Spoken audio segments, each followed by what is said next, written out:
classroom's literacy is quiet, it's silent, it's structured, and it's on paper. But not all students learn in these same ways. Some students learn with movement, some learn with music, with rhythm, with a beat or a pulse. So sometimes there becomes a disconnect when these different learning styles are left out. Okay, and so although this affects many students, today we will be looking at how this affects Black boys and how we can learn to connect rhythm and rhyme with literacy development. Good evening, my name is Kori. I'm a senior education major here at Texas Southern University, and the title of my thesis is Rhythm and Reading, Using Rhyme and Music to Empower Literacy Amongst Black Boys. Okay, so, this is my table of contents. These are some of the things that I will be discussing today. All right, so firstly, let's jump into the problem. What's the issue? So if we look at this graphic right here, we have Black boys, white students, and the national benchmark. So this is specifically talking about the Black boys in New York. So they are roughly 21% under their white male counterparts, and they scored below average on their national benchmark. So it goes back into that sense of low engagement as well as a need for culturally responsive approaches. So it's not really connecting for them. They're having an issue connecting that literacy and getting our students engaged and wanting to learn how to read. All right, so now I'm going to jump into the personal and cultural connection. So I have a few pictures here, and I'm going to explain them. So for the picture on the far side right there, that's little Kori, and that's when I was in charter school. It's a charter school out here in the heart of 3rd Ward. It's called Beatrice Mace Institute Charter School. So a little bit about this school is it is predominantly African American. And so I went to this school from pre-K all the way up until 5th grade. Okay, and so after 5th grade, I transitioned into a public school. I went to a district called Pasadena ISD. So a big difference between these two kinds of school is my charter school was predominantly African American, and when I transitioned into the public school, there was a lot more diversity, and that was my first time being exposed to this kinds of school. And so one of the things that I noticed as I transitioned between these schools is the way that they taught, the way that they showed us the curriculum. So at my charter school, there was always rhythm, there was always rhyme and beats, different kinds of things instructed into our everyday lifestyle. For example, so from the moment that we walked into the school, we did the school pledge, we did the flag, and then we would do the school song, but there was always a beat tied to it. And so that would get us going from the beginning of the day. And then furthermore, they would incorporate this kind of music and all kinds of things. Would be dancing and just having a great time as we're learning and being educated. However, when I was in public school, I noticed a big shift. So some of my classmates, specifically the Black boys, a lot of them were either put out of this classroom, or they were just not understanding, maybe behavioral problems or just different things of that nature. And right here is an image of me that's student teaching. So I've currently been student teaching from January up until tomorrow's my last day with my kinder babies. And so I go to a school called Wilder Elementary. So this is a very diverse school system. So right here is me, I'm teaching a poem. So I'm teaching this to my students. And one of the things that I try to incorporate in the classroom, again, is the rhythm and rhyme to try to get them connected and wanting to learn. So from the beginning of the day, we are always incorporating some kind of music. So they come in, we do our flag and things like that. And then we're doing, for example, our phonemic awareness, which is like those individual sounds and things like that. We're learning with a song. So most of my students are engaged, they're interested, and they're more active. And another thing that I want to kind of touch on is also I attended a summer camp called Hype, and it was founded by Ms. Brandy Brown. And one of the things that she connected as I went to this camp was she taught us how to have fun when we're learning, how to become more engaged in literacy and things like that. So when we would be at the camp, we would do different chants and different songs, all kinds of different things. We would use instruments and anything that will kind of get us more active and engaged when it comes to learning how to read.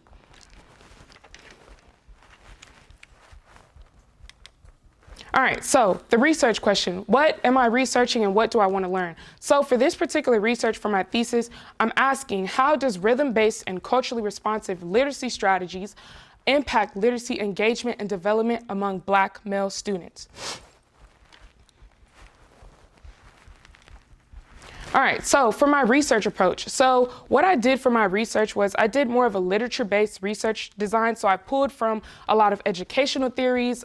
This is an example of one of my favorite books that was actually gifted to me by another honor student, and it's by Dr. Kunjufu, and it just goes in depth on the understanding Black male learning style. So he goes into the different ways that their brains are built, and also one thing that he notes is that 2/3 of learners are right brain learners. So right brain learners learn through kinesthetic, tactile, musical, and all those different things. But 90% of lessons are taught with the left brain learners in mind. So left brain learners are more just visual. So he goes in depth on a lot of these different things.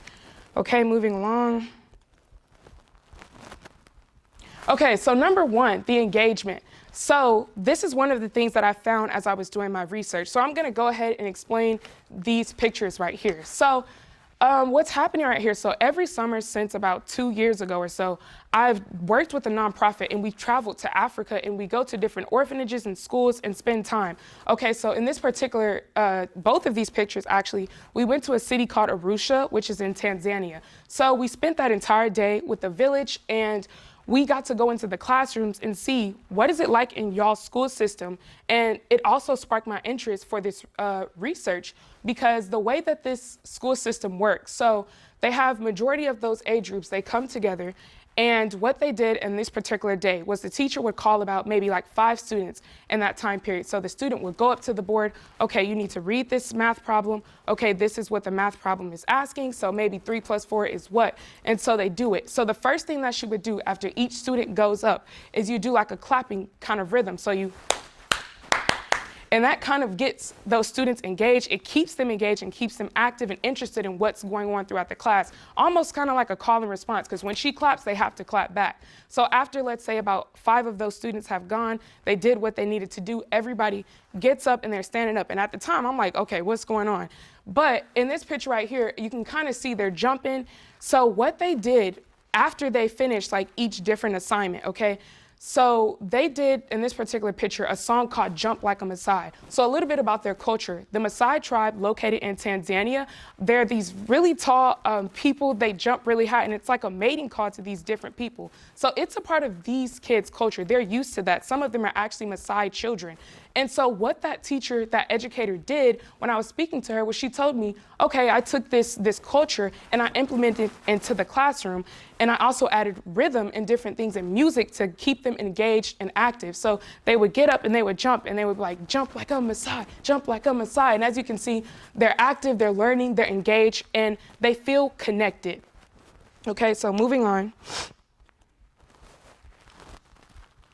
Okay, so the second thing that I would discuss is the literacy skills. So what about this?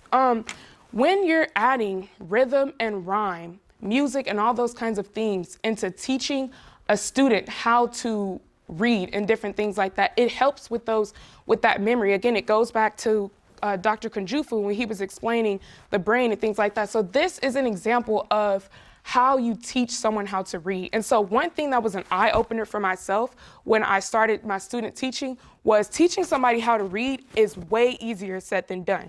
It takes all of these things to get a child to read. You cannot just, hey, read this sentence. No, you have to break it down into that individual sound and work it out and build upon their background knowledge and further help them to connect to the passage or whatever they're reading. So when you're adding in this spoken word and this hip hop, it helps to support fluency, that reading confidence, as well as that oral expression. So it helps them to understand, okay, this is how to read accurately, this is how I read with prosody, and this is the rate that I need to read with.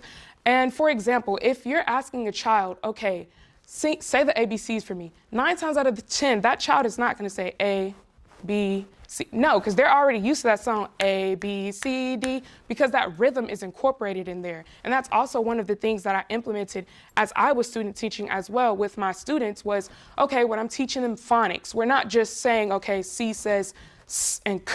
No, we're making it into a song and we're singing it. And so by then, it's also being implemented into their brain. Okay, this is how these things go. And again, it goes back to that engagement. They're more engaged. They're wanting to learn and be active in the classroom.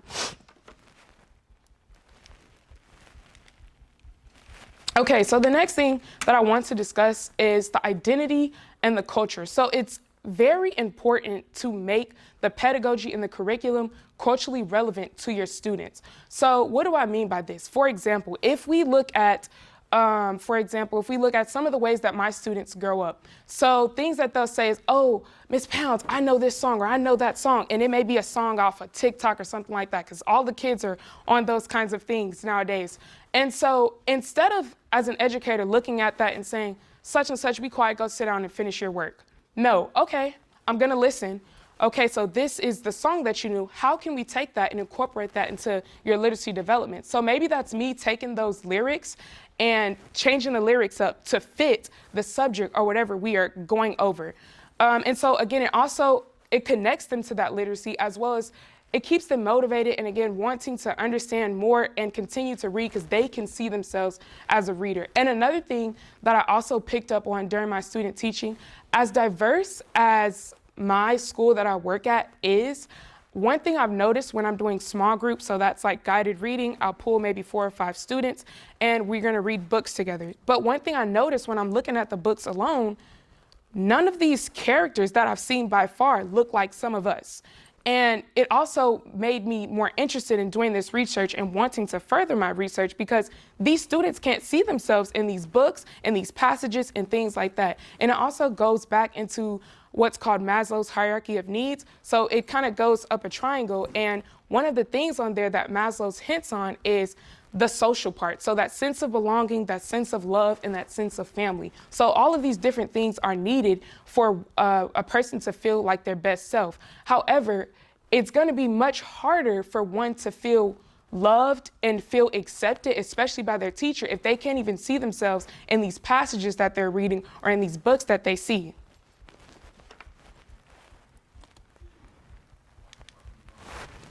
Okay, so discussion. So rhythm-based literacy, it bridges that gap between the instruction and the learning style. So again, there are a multitude of different learning styles. Again, there's like rhythm, there's people who learn through music, there's people who learn through movement, tactile, or maybe visual. So there's all kinds of things. But when we add rhythm into our literacy, it helps to bridge that gap and make that connection for these students. And it also supports the academic and emotional engagement. You feel like you want to continue learning to read, or maybe if it's something hard, you want to try again because you're active, you're motivated, and you're wanting to see, okay, how can I challenge myself and work past this challenge?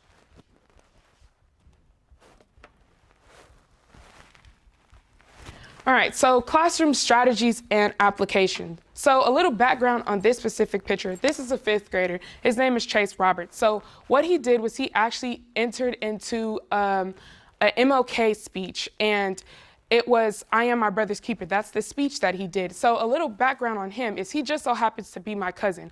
And growing up, we always went to church together, and we would sing hymns and all these different kinds of things. However, when he would go to school, he always struggled. So he had, in a sense, behavioral issues. So maybe he got kicked out of the classroom, or he wasn't connecting with the work that he was being given. So he was always seen as a behavioral kid. However, when he transitioned into 5th grade, this one specific educator took the time out to say, okay, Chase, who really are you? What is your background, and what can I do to better serve you? So what this teacher did was she introduced him to spoken word, and Chase found a liking to spoken word. And so what he did with that was he started learning how to do spoken word, learning how to do poetry and things like that. And she entered him into one of these different competitions, and he ended up winning 1st place. But all it took was the educator taking a step back and saying, okay, who are you? Where do you come from? What is your culture? And how can I best help serve you?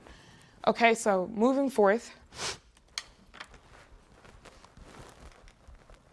All right, so now to the conclusion. So rhythm-based literacy is definitely an effective instructional tool. A little bit of misconceptions that I do want to take time to touch on is that it not only helps Black students, it can also help other students of other backgrounds and different things like that. So it's more than just one specific type of student. When I'm working with my students who are student teaching, who come from all different places around the world, they're all active and engaged and wanting to learn. Another thing is the need for culturally responsive training. So what do I mean by that? Well, what I mean is, as educators, it's already important enough for us to understand where do our students come from, but sometimes these educators may feel like well, I don't know how to understand where my student comes from or something like that. So as an educator, it's important for us to take time to think, what can I do to reach my student? What can I do to help my student feel their best self and feel like they belong here? So again, going to those different trainings or maybe just educating yourself on where your students come from. And another thing that I want to also touch on, which is kind of like a limitation, is what's called TEKS. So those are Texas Essential Knowledge and Skills. So in Texas, that is something that the educators have to learn. So whatever you teach and how you teach it, it has to align with these TEKS, okay? And so for some educators, they may think, well, how can I teach and incorporate rhythm and rhyme into my curriculum and also getting it to align with these standards? So that's something else to take into consideration. Okay, and before I end my thesis, I would like to take time to thank Professor Dr. Villalobos for her help and dedication, as well as her patience. I also want to thank the Honors College. Thank you all for just encouraging us to do this and step out of our comfort zone. I really enjoyed doing this research, and I'm excited to continue it as I go forth. And I also would like to thank my family and my peers. And also I have a little dedication as well. So this specific thesis is dedicated to the guys who look like my brothers, cousins, and friends. So these are some of those who are a part of my everyday lifestyle. And just also, it goes back to that connection, different people in my life and things that I've seen them go through, and just making me think, well, how can I help them to be different? Especially as an educator, how can I help them to thrive? And these are my references. So thank you all for being here, and thank you all for listening to me.